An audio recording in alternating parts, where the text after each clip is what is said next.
Oh, please help me welcome Jennifer Powter, weight loss expert for women, best-selling author of books Diet Disruption, The Weight Loss Solution for Chronic Serial Dieters, and Stop Sabotaging Your Weight Loss, Why You Do It, and How to Fix It. And oh my goodness, so much more. Welcome, Jennifer. Thank you. I'm so excited, Lindsay. This other podcast episode that you were on with Dr. Wellenstein, The Real Heal, that it was labeled like weight loss in your 40s and beyond. And I thought, I want her. We need her in my community. So thank you for being here today. I'm so excited. Yeah, I mean, the conversations women need to have, they're different. Yeah, they're different than when we're in our 20s and 30s. And I think we need people to talk about those differences.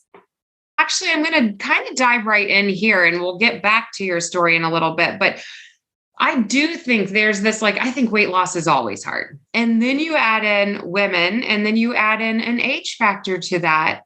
And why do you feel like we're up against, what are the things that you see as well as just your professional knowledge? Ask any expert, you're going to get a different perspective on this. But what I've seen, and this is literally clinical experience of over thousands of women now who are winning at weight loss, is I find in our 20s and 30s, we've got more time, we've got less responsibilities, there's less stress, there's more opportunities for fun.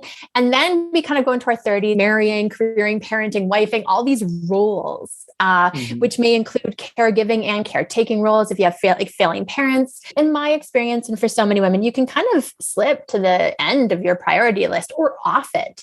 And as we slip off of it, there's other things that are happening because usually what I'm finding is time decreases and stress increases. And, I'll speak for my own story here. I did not have the best role modeling in terms of how to deal with my feelings, coping strategies.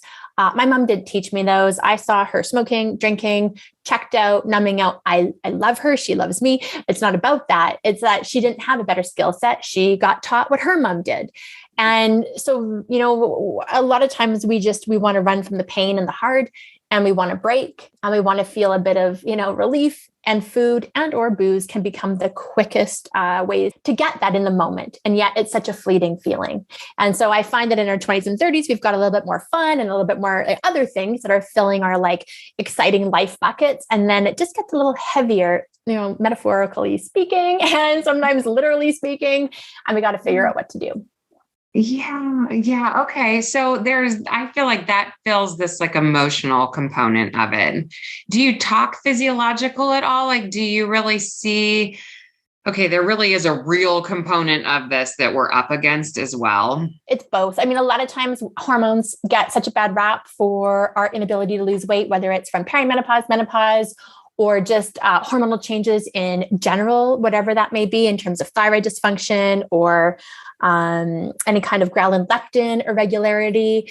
But I have to say in my work, that is the 28th thing on the list or the 49th thing on the list I would turn to. What I do see is age-related sarcopenia, where if you don't move it, you lose it. And our skeletal muscle, if we're not actively maintaining our skeletal muscle as women through strength training, then we are losing it. And skeletal muscle is that biggest driver of our metabolic engine. And so, people say, well, as you get older, weight loss gets harder. Well, it gets harder, but also we're more sedentary. We're sitting more. We're not as attuned to being active. And so we can negate that. If this was true for all women, then we would all be overweight or obese. Oh, that was such a great answer. So interesting. So when you're saying skeletal muscle, just for my community, we are not familiar with that term. Are you saying that, well, you describe it. It's all the muscles that move your body, right? So skeletal muscle is your biceps, your quads, your glutes, and we get weaker, And so it's crappy that there's this phenomena where it's age-related sarcopenia, muscle cell death. And that's why I am so intent on my community, especially at the age of 50. You have got to be doing something to protect your skeletal muscle. Strength training is the fancy way that we do it, or the fancy word for it, right? And a lot of times women who A, are overweight, B, going through hormonal changes, C, are already burning the candle at both ends, D, haven't had positive experiences or any experiences doing strength training, well, it's the last thing. You'd rather chew glass than go do that. And then you see those nubile 20-somethings pretzeling themselves with all the stuff you see on Facebook. And you're like, well, I couldn't even lift my baby finger and do that. And so it's very, I find that there's a lot of barriers to entry for it. And so we got to talk about it because it is so important. It is. And I'm loving that we're kicking off with this. Not a myth again about the hormones. Everything is real, but I feel like we've started to use it almost as a crutch because it feels like, well, if I just go there, if I feel like I just can't because of my age or because of I'm a woman at this age, then we forget all this other work we can be doing on our end. And I think that sometimes, and listen, like I say this with all due respect, and I've got many good friends who are traditional Western medicine doctors who get about 5 minutes of training in nutrition. And so women are going to their physician for weight loss advice, help, support, and it just isn't their zone of specialty. They don't know what to tell you. They don't know what to say. They say, well, exercise more or try harder, stop eating so much. But yet there is that deeper emotional component to it, which doctors don't have time to coach or counsel on. And so then they'll say, well, it's your hormones, or we want that pill, that quick fix, that thing. And yet the solution, it's inside us. It's not external to us. Right. Which is empowering too, right? That we do have some control over what's going on. Because I feel like you're a fitness expert, you're in the nutrition community, I believe strongly in these accountability dream teams where we have the experts in the areas, a physical therapist when needed, a therapist when needed, a trainer, a dietitian, all of it needs to exist. And going to that specialty when in that season of life, we need that person. You mentioned this word in your book, and it's sabotage, and how to stop sabotaging yourself with weight loss, which I think is interesting because I do hear a lot of my community say, I feel like I'm almost sabotaging myself, but I don't know why I'm doing it. And I don't know if I'm totally clear on where I'm and why I'm doing it. Can you kind of talk on that for a minute? Yes, it is so relevant. I'm just building out this keynote and I define sabotage. So first of all, we need to know what sabotage is, which is the act of destroying or damaging something deliberately so that it doesn't work correctly. That's sabotage. Self-sabotage isn't in an actual traditional dictionary. So weird. But if you take that definition of sabotage, basically, you're going to subconsciously or consciously do things to make your life not work correctly and to block you from realizing your own goals or potential. And a lot of times that sabotage is rooted in our habits of operating, which for many of us came from childhood, where we just wanted to be seen and be enough and be loved. Every household's different. We all grew up with parents who maybe did the best they could with what they had in the moment, but it wasn't the best for us as children. And the problem with that is your brain reacts to that and it starts to create patterns and messages and stories about who you are, what's safe, what you do, what you don't do. And then all of those things continue into adulthood. And so for a lot of women, what we're up against isn't so much just eating well. It's giving ourselves permission to have needs and wants, giving ourselves permission to believe in ourselves, to not listen to that inner voice in your head that says all of those mean things. Just think of the last time you told yourself, oh, you're stupid, you can't do that. I mean, that's the mean voice in your head, right? It's not true, but we listen to it. So does that help with the sabotage piece and understanding what it is? Yes, absolutely. And it's interesting because you brought this up again, the childhood component. Like I do think a lot of us forget to go deeper, go the emotional route. And we'll just shout that out to the listeners. Like if you've never done any therapy work, if you've never done, like it is worth unpacking and understanding ourselves to keep moving forward. I would like to know personally for you, what was your turning point? Where were you like, I understand I came from this background and what I saw growing up, and how did you take that leap and get out of that space for yourself? I didn't understand where I'd come from or the impact of it until I had quite a substantial problem in my life, which for me was being 40 pounds overweight, existing in a marriage that it just wasn't happy. There wasn't communication. There wasn't real connection. And so I don't think I could have ever have understood the origins for me until I'd had these problems to work through, which is why I love that things are happening for us. So we have to learn and heal, right? And in that moment, and you just need to rewind about 12 years ago, I'm 5'6" and I was carrying 40 extra pounds of fat on my body. And I think it's really important for your community to know I had a master's degree in exercise physiology. I was a personal trainer. I'd done Ironman, numerous merit, and here I was overweight one pair of fat pants, Lindsay. And I was so embarrassed. I was so ashamed. And then I thought, oh my God, if this can happen to me, this can happen to any woman out there. Like, God help us, like, what are we going to do? I threw myself in the research and realized women are smart. We know what to do, but yet there's this gap between knowing and doing. And that's what I became fascinated in. How can I know so much and yet not just not do it? I take actions that are like deliberately in opposition of what I'm supposed to be doing. What's that about? And so that began my journey. You are nailing exactly what I was asking too. That is where people are going, I am opposing myself in this moment. I know that I should not be nibbling on this. And there's this other piece of me that's coming in and wanting it because I shouldn't, that deprivational. Yeah. What tips do you have on that? I know that listeners are going to want me to ask this, like, how did you shift it? How did you change? There's three pieces here. Like one, I think women, if you are wanting to change your weight, first of all, I think we need to talk about the health at every size movement, which many of my clients have tried to dabble in it. They're like, they've been struggling with weight for so long that they finally get into this body positive. And they're like, okay, I'm just going to love my body at whatever size it is, but they don't feel like their inside matches their outside, or they can't do things with their families that they want to do, the hiking, the adventures. And so they're like, well, this still isn't working. So I think we need to give permission for women to recognize they have value no matter what weight they're at. And if they choose to change that, it's a powerful choice. It's a decision.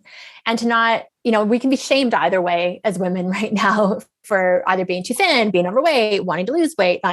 And so first of all, it's okay. And the second piece of it is to understand dieting puts you in a place of creating belief systems around food and yourself that are either all or none, black and white, good and bad, on a wagon, off a wagon. And so you're in this very rigid place, and life isn't like that. Life has lots of gray, and you got to physiologically understand what your metabolic budget is. Just like we all have financial budgets, right? If I go to a designer boutique, I might see 10 things that I love. Oh, I got a budget. I can't buy them all at once. And so that doesn't mean I'm deprived. It means I'm going to operate within my budget and make really powerful choices. It's the same for women. You've got a budget. You got to powerfully choose how to operate within that budget. And there's where freedom comes in. Yes, I love it. It's shifting of your expectations of yourself. We both talk a lot about turning away from diet mentality, or yours was, helping weight loss solutions for the chronic serial dieter. We are up against multiple generations that have been dieting their whole life. And then to have these conversations that you're talking about, that it's not about deprivation. If we can look at it more, even like as a financial, we're just being smart about it. What are your hopes and wants of this change and this shift? Are you seeing people come out of deprivational thinking? Give us some hope stories. I think one of the best hope stories is, my oldest client was 78. Okay. So what I know is you're never too old. It's never too late. You can choose to change. And she was like, her mom lived to 98. If I've got another 20 years on this planet, I don't want to live it in this body like this. So she was tired of it. She'd been dieting since she was 11. That's a long time. And what happens with dieting is you have to remember that the dieting industry is an industry that has a multi-billion-dollar marketing budget. And it preys on the insecurities and vulnerabilities of women. The industry's smart. Market research says a woman's willing to do anything, including eat grapefruits forever, take shakes, take lotion or teas. There's weight loss perfume. We become so desperate to feel good about ourselves that we'll engage in that short-term thing. And first of all, you have to recognize that if you're someone who's dieted and you've either, everybody loses weight on a diet. It's what happens when you're done, right? All it means is that you just haven't found the right permanent solution for you yet. So I want to breathe a lot of relief in to anybody who's like, oh, I've done it all. And you've done all that you know, but what you've learned is that's just not going to be your permanent solution. So you can't do those things again. It makes you crazy. You got to find a new way. So anyways, this client went on, and what I have found, and I believe this to be really true, is when we have gaps in our experiences, we're not getting the experience that we want. We have gaps in our knowledge. And for her, she grew up afraid of fat, afraid of carbs. She didn't know, eggs, over her life, eggs are bad, eggs are good. Don't eat the yolk, just have whites. No, the whole egg is good. Like every food has a cyclical thing to it. But at the end of the day, no one had ever taught her about her unique size. She was 5'4". She had a budget. She did not know the basic principles of just good nutrition.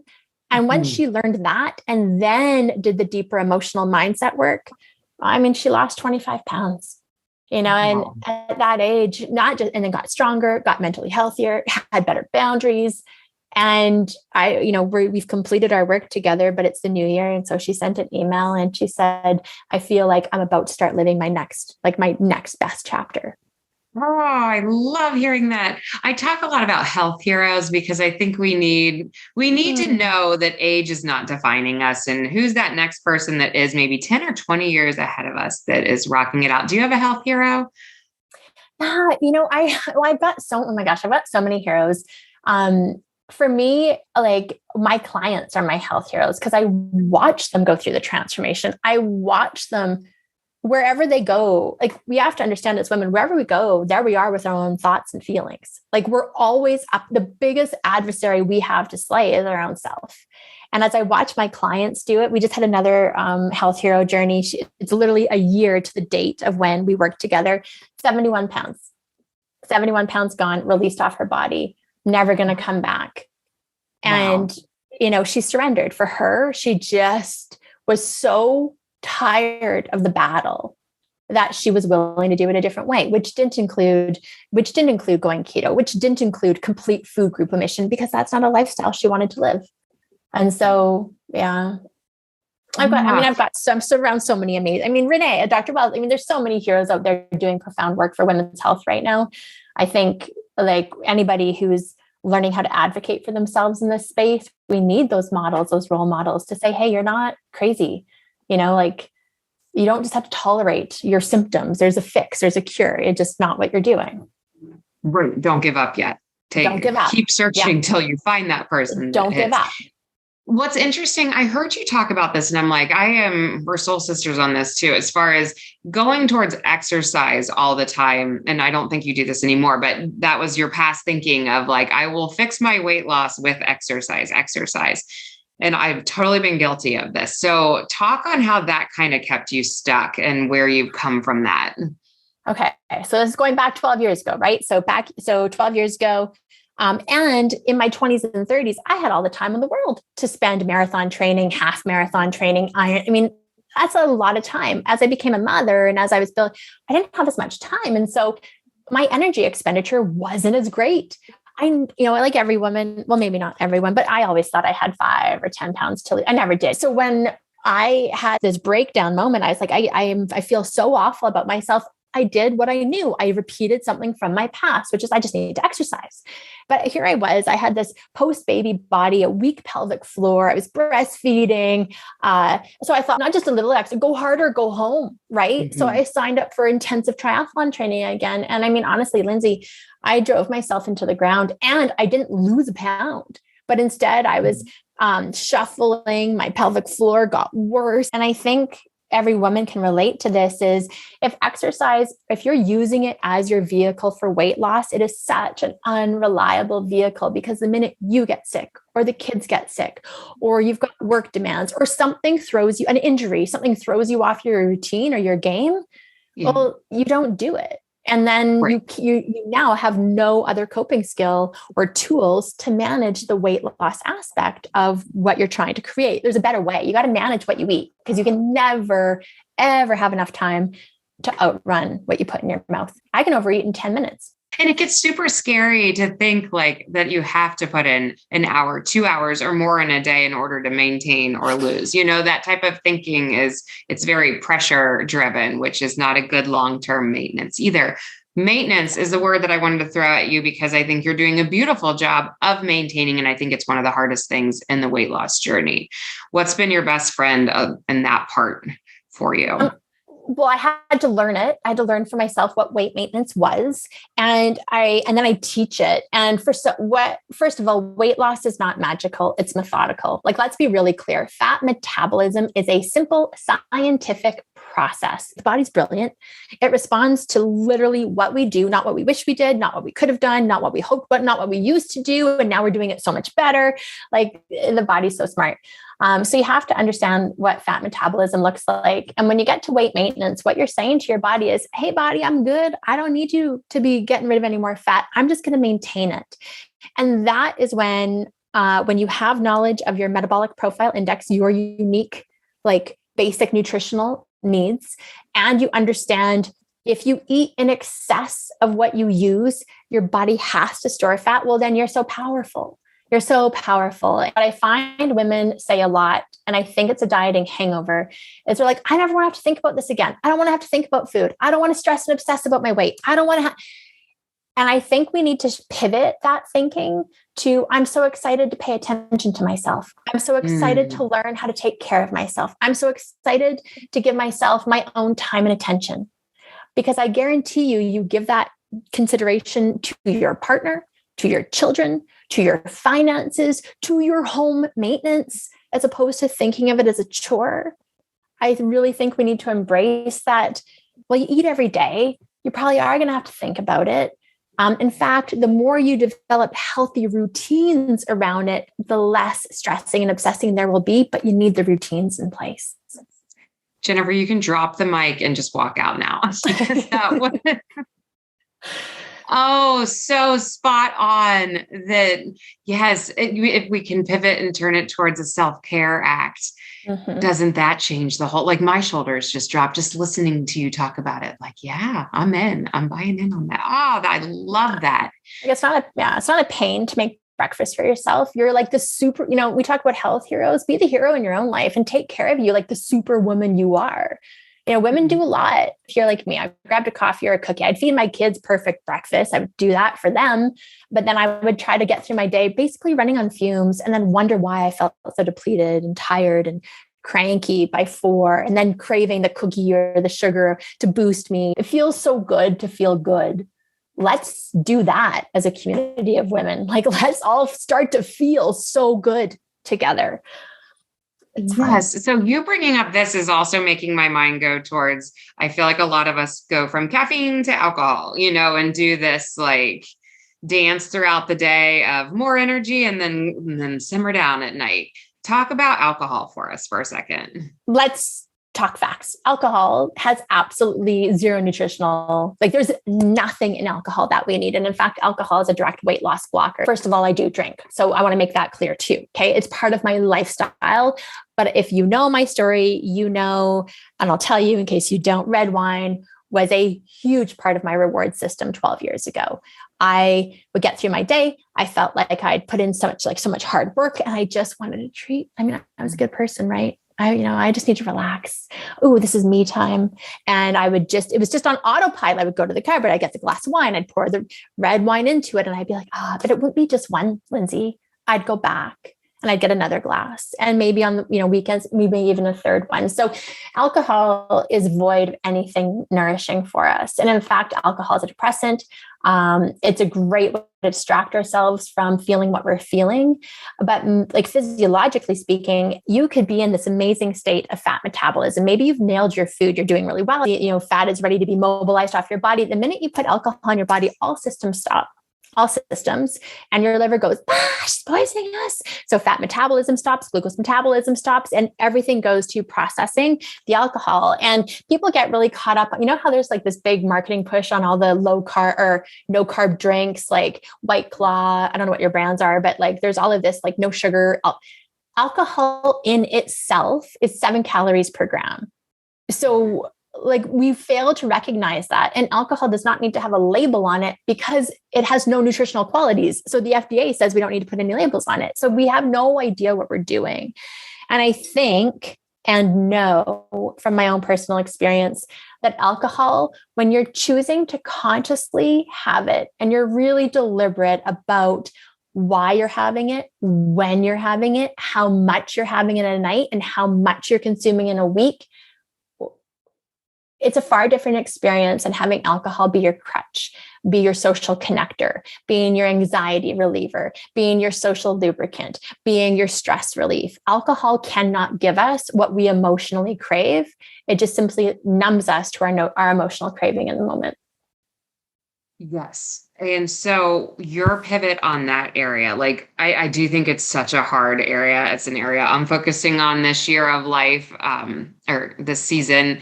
If you've heard of the book Naked Mind by Annie Grace, I don't know. loving the Yeah. research component of it. And you even mentioning, let's go facts first. It's so much more motivating, I think, than just hearing this is unhealthy for you and you should stop. How did your journey look when you were like, I'm going to start to reduce this, take it out, and put it in where it feels appropriate? Yeah, I hope you can laugh with me. As I was 40 pounds overweight, I had the glass of wine, I had the chocolate chips, and I had just taken a sip. And I was like, yeah, I don't know why I can't lose the weight. And I like remember this like yesterday. And then I just, I shake my head at that version of me. And really for me, I don't want this to be a downer, but I had to go through some tough times. My lessons kept getting harder until I was willing to become the student. I was very resistant to the lessons in my life. And at some point I finally realized, well, it was my God moment. I write about it in my book, and call it what you will. But, I was on this stupid training run. It was -20. Tears were freezing to my face. I was alone. There was no one around me. It was bitter, and I just started to cry. And I just felt I say in my book, this fat, heavy body. Like I just was like, this isn't working. Like I dropped to my knees and I bawled. And I was like, this cannot be, like, I have to change. And I heard this voice and it says, well, you can, but the path is up to you. And I remember it's sort of a surreal experience. And I remember thinking, I'm never going to do it like this again. And I had this hard stop where I did some deep reflection. So one of the things I say is we can tolerate our life or we can start to reflect on our life. You cannot change if you're not reflecting on who you are and what you're doing, and then understanding clearly where you want to go. And I knew where I wanted to go, but I had spent no time reflecting. I'd spent my life busy. Quite frankly, I did not know how to live with alcohol in my house. And I just went, I did a hard stop. For me, I was like hard stop. And I was miserable. I didn't like tea, but I had to replace that habit with something that was still a ritual for me. I still had to give myself some me time. And I started to use the tools that so many mentors that I've been working with suggested. I used to crap on journaling. I started to journal. I've been told 1,000 times, you need to meditate. Well, that'll never work for me. Well, nothing works until you do it, Right. So Lindsay, I think I had to come to terms with what I wanted and what it was getting in the way and what the sabotage was really about. And the wine was a way for me to not feel this deep inner knowing that my life needed a massive level change. And I was scared and I was sad. And the wine helped me not feel those things. Sure. But then there was this other side of this. It was hard. And I think everyone needs to hear that. Everything about health, we can keep it fun along the journey, but it's not meant to be easy, right? We can do hard things. And I feel like that's a good mantra for us when you hit those moments, I can do hard things. I am woman, hear me roar. I mean, whatever you want to say that pushes you in that next. But thank you. You're a great hope story of it is attainable. It's so worth it. Cause now I'm conscious. And I say that now I'm awake. I know who I am. I know what I'm up to. I know how to feel my feelings and let them move through me. I don't let them get stuck inside me. I'm leaner, lighter, physically and emotionally. I live in a body I love every day. So was it hard to break the habit of nightly drinking? Sure. Was it harder to get up every day and feel like crap about myself and hate hate everything, hate shopping, hate getting dressed, hate going to bed, hate seeing myself before I got into this? Yeah, that was really hard too. So choose your hard, we say a lot in our community, because you can do hard things, but choose your hard. And I chose the hard of transformation, and I do it again daily. I do it again in all areas of my life. And every single time it's worth it. I just think that women need, we need our cheerleaders, because if you're doing it on your own and you're up against that mean voice in your head, that's a tougher journey. So I created the Weight Loss Academy, which is where, this is the place smart women come to learn how to lose weight for the final time. And yeah, we've divided it into the academy where I clean the slate from the dieting mentalities that are out there. And we start with some basic fundamentals science. You need some science here. And then we go into the emotional and the mindset pieces that are so important, because most women after dieting have a mindset of failure, and we need to cultivate a mindset of success, which is a totally different way to think. Like, what if you are successful at this? What if you do it? What if you can live like, what if it's easy? What if it's fun?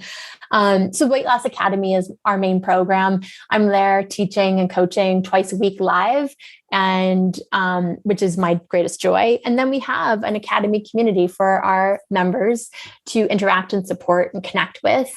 And then after my books, I really wanted a space for women who are ready to do this a different way with a different, they wanted to switch paths from the quick fix to more of the longer term permanent solution. And that's my Diet Disruption Facebook group.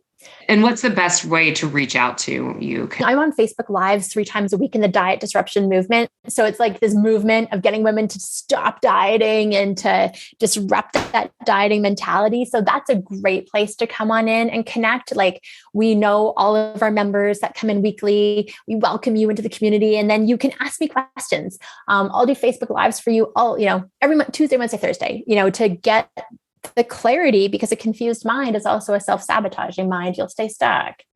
And so sometimes you don't need to do it perfectly, but you do need to do something different. And so let's figure out what that different thing is for you. So that's a good place to come in. Wonderful. And there's also, you have a podcast. Yes. Weight Loss Simplified. Yes, please. So don't we all tell us about that? your podcast. It was fun because I asked my community, and they're like, can you just you make this so simple. You've simplified this for me. And I was like, perfect. Weight Loss Simplified. And it was just saying, yeah, we've got the first season out, and so excited for season 2 coming in 2022. So if you're looking for some inspiration, in addition to what you offer, Lindsay, it's a fun place. Yes, I literally, and you might've seen it ding on your phone. You're in my library now on podcast. But yeah. I believe really strongly, in keeping all this positivity in your ears. My podcast library has multiple people that I follow on same topics, because it's fun to keep hearing it a different way. Same message, sometimes different way. And you never know that moment where it's going to click and go, for whatever reason, that made sense to me today. And I so hear you on that. Yeah, I'm exactly the same. Yeah. So please, listeners, you are allowed to have all of us in your library, whatever helps you change. I want you to take this last few minutes and I know you've already poured so much wisdom and advice over our listeners today, but if you could wrap your arms around them and give them like one last hope prayer that you feel like, please take this away today, what would that look like? Oh, I just got a little pang of emotion there. I'm going to tell every woman who's listening to this, the thing that I wanted to hear the most when I was at that point in my life where I felt stuck and a little afraid. And it's such a simple one. You are undeniably, absolutely 100% enough as you are. And it's up to you to decide if you want to change little things, but it's not about chasing your enoughness. You already have that. When you believe that, the actions come from a different place.